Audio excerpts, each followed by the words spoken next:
조갑제 TV 시청자 여러분 안녕하십니까. 2025년 8월 1일 오전 10시 33분입니다. 잘 쓴 칼럼을 하나 소개해 드리겠습니다. 조선일보에 실린 김영수 영남대 교수, 정치학 전공입니다. 쓴 국민의힘 사라지면 2030 보수가 온다입니다. 국민의힘 사라지면 2030 보수가 온다. 사이비 보수 유튜버들과 종교 집단이 기웃거리는 좀비 정당엔 답이 없다. 역설적이나 희망 생겼다. 공정 경쟁 지지하는 2030 그들이 보수를 이끌 것이다. 사이비 보수 유튜버들과 종교 집단이 기웃거리는 좀비 정당엔 답이 없다. 그러니까 요사이 극우 음모론 세력이 국민의힘 당권을 장악하려고 하는 시도에 대한 비판적 그림을 알 수가 있고, 공정한 경쟁을 지지하는 2030 보수를 아주 높게 평가하고 있는 거 보니까 이준석 개혁신당을 상당히 좀 기대하고 있는 것으로 보입니다. 그 내용은 이렇습니다. 추락하는 것은 날개가 없다. 요즘 국민의힘이 딱 그렇다. 7월 24일 발표된 전국 지표조사 지지율이 17%를 찍었다. 민주당은 43%, 이재명 대통령은 60%를 넘나들고 있다. 더 심각한 것은 언론에서도 국민의힘 기사가 사라지고 있다는 사실이다. 대선 후 열을 내며 개혁을 독촉했지만 이젠 그런 성화도 지친 것이다. 그래서 국민의힘은 고쳐 쓸 수 없는 당이고 미래가 안 보이는 게 아니라 아예 미래가 없다고 한다. 늙은 건물주와 한물관 판검사의 당이라는 조롱도 들린다. 아주 문장력이 좋습니다. 표현이 감칠맛이 납니다. 국민의힘은 대선보다 대선 이후 더 크게 지고 있다. 유례 없는 총선 3연패에, 이 3연패는 한자로 안 썼기 때문에 3연패라고 하면 3번 연속 패권을 쥐었다는 뜻도 있고 3번 연속 졌다는 뜻도 있는데, 이 3연패라고 하면 앞뒤 이렇게 맞춰가지고 의미를 해석할 수 없으니까 이 한글 전용어로 글을 쓰면은 참 피곤합니다. 읽기가. 이거는 이 김명수 교수의 문제가 아니고 조선일보가 한글 전용어로 가고 있으니까 총선 3연패 3번 연속 졌다는 겁니다. 3연패에 대선도 지고 당 출신 대통령이 2명이나 탄핵됐는데 개혁은 변죽만 울리고 단 한 걸음도 나가지 못했다. 우리 모두의 책임이고 모두가 혁신의 객체이면서 주체라는 송은석 비대위원장의 말은 길이 남을 명언이다. 이렇게 된 데는 누구도 책임이 없고 따라서 청산이나 개혁도 없다는 걸 이렇게 우아하게 말하기란 쉽지 않다. 우리 모두의 책임이고 모두가 혁신의 객체이면서 주체라는 이거 명언인데 참 희극적 명언입니다.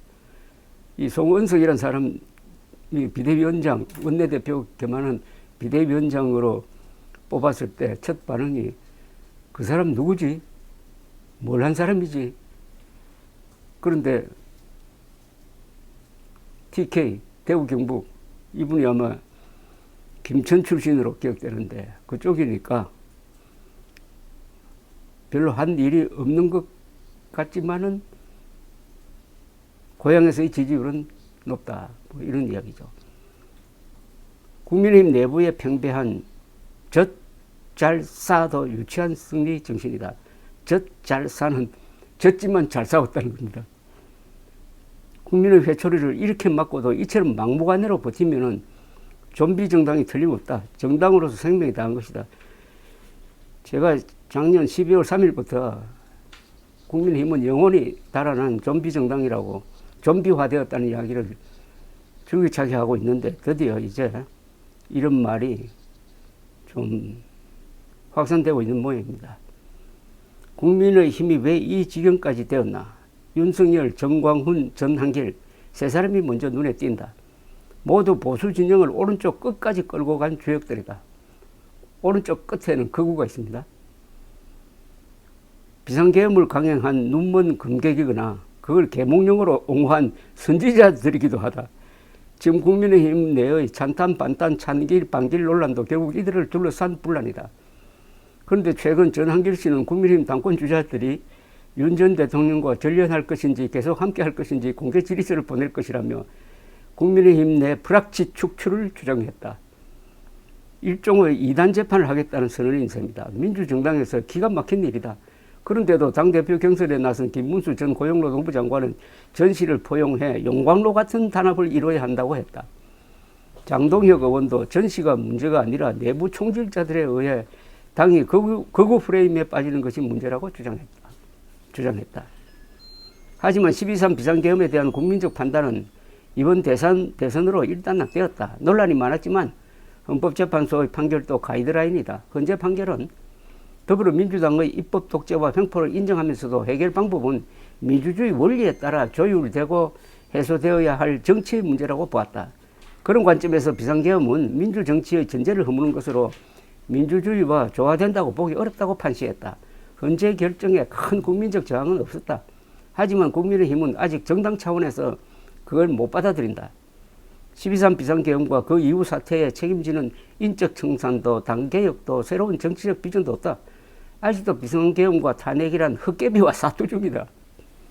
험재가 지적한 민주정치와 민주주의 문제를 외면하고 있기 때문이다. 이 김명수 교수는 굉장히 문장이 짧습니다. 그런데 이 간결하면서도 유머가 있어요. 그러니까 이거 읽는 재미가 있습니다. 이거 좋은 문장입니다. 좋은 문장과 반대되는 게 이제 보통 악문 또는 비문이라고 그러는데요. 악문과 비문의 전형적인 사례는 지난 12월 3일 이후 윤석열 전 대통령 또는 당시 대통령 이름으로 나온 각종 선언문, 의견서, 이런 것들입니다. 헌재가 지적한 민주정치와 민주주의 문제를 외면하고 있다. 그 이유는 역사적이고 이념적이다. 한국 보수의 실천 이념은 반공, 애국, 친미였다. 하지만 탈냉전 후 그리고 선진국 반열에 오른 오늘날 그 이념은 별 호소력이 없다. 자유민주주의, 법치주의, 인권 같은 훌륭한 정통 보수 이념이 있지만 국민의 힘을 그 이념의 대표자로 생각하는 사람이 많지 않다. 국민의힘 홈페이지를 보면 당의 역사는 1997년 한나라당 이회창 후보부터다. 이승만, 박정희가 없다. 보수정당의 역사에서 건국과 산업화가 사라진 것이다. 국민의힘에는 과거도 미래도 없고 그냥 현재만 있다. 한마디로 이념의 진공 상태다. 이런 존재를 부평초라고 그러죠. 뿌리가 없는 풀이라는 겁니다. 이 보수는 죽은 사람과 살고 있는 사람과 태어날 사람을 이어주는 역사와 전통을 소중하게 여기면서도 끊임없이 자신을 고쳐서 가는 과정입니다. 보수는 지킨다는 보수뿐만 아니라 고쳐 쓴다는 보수의 의미도 같이 있는 거거든요. 그러려면은 지나간 역사와 연결이 돼야 되는데 대한민국 보수의 역사는 이승만, 박정희, 전두환, 노태우, 김영삼, 이명박 그리고 박근혜로 이어지다가 윤석열이라는 괴물을 만나가지고 거기서 탁 끊겼습니다. 윤석열의 자식이 바로 극우입니다. 보수는 보통 어느 나라든지 같은 현상인데요. 극우로서 자살을 합니다. 보수의 자살이 극우란 얘기입니다. 사이비 보수 유튜버들과 종교 집단이 기웃거리고 당 스스로 그 유혹에 빠져 끌려다니는 것은 그 때문이다. 심지어 대통령조차 그랬다. 뜻다방처럼 당명을 바꾸고 스타 마케팅으로 그 공허를 버텨왔지만 이젠 한계에 달했다. 도저히 대통령이 될 수 없는 상대가 승리했다는 건 국민의힘은 아예 답이 아니라는 뜻이다. 역설적이지만 그래서 보수의 희망이 생겼다. 이때부터 이분이 하고 싶은 이야기가 나옵니다. 국민의힘이 사라지면 새로운 세대가 떠오를 것이다. 2030이라는 새로운 보수다. 4050은 확고한 진보다. 하지만 조국 강선우 의원처럼 부모 찬스, 갑질이 득세하고 국민 지원금이나 뿌리는 진보는 2030 세대의 대안이 아니다. 2030 보수는 닥치고 평등보다 공정한 경쟁을 지지하는 반사회주의 우파다. 정교조 대안으로 등장한 2030 MG세대의 교사노조, 서울교통공사의 제3노조, 올바른 노조가 그들이다. 호남 젊은 층에도 그런 보수가 생겼다. 보수의 겨울이 혹심할수록 두꺼운 얼음장 밑에는 새 희망이 들끓고 있는 게 느껴진다. 그 열망과 함께 가는 정치 세력이 미래의 보수를 이끌 것이다. 김명수 교수는 여기에 꼭 언급해야 할 부분을 빠뜨렸습니다.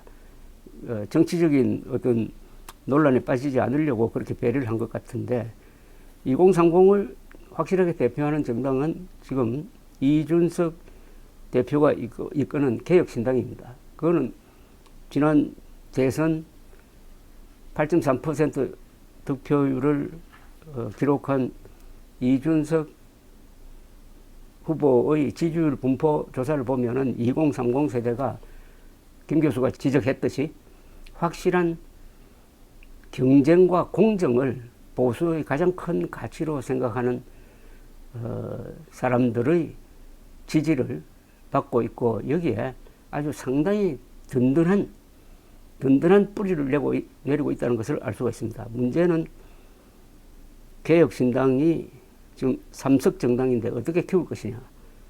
또 이준석 개혁신당과 결이 맞는 사람이 한동훈 전 대표라고 볼 수 있습니다. 한동훈 전 대표는 특수부 검사 출신인데 지난 12월 3일과 4일의 비상계엄령을 진압하는 과정에서 아주 역사적인 역할을 해서 어떻게 보면 거듭 태어난 정치인이라고 할 수가 있습니다.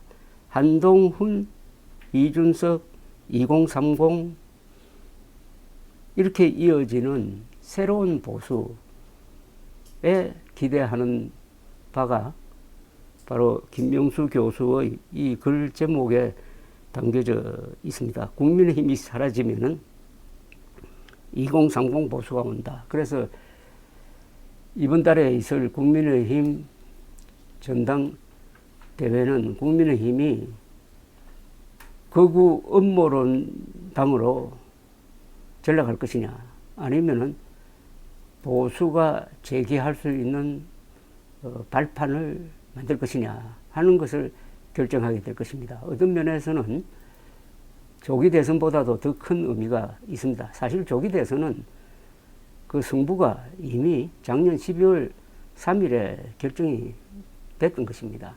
그런데 국민의힘 전당대회는 아직 승부를 알 수가 없습니다. 다만 국민의힘 전당대회를 결정할 주체 세력은 국민의힘 국회의원들이 아니라 당원들입니다. 당원 숫자가 한 70만 명 된다고 합니다.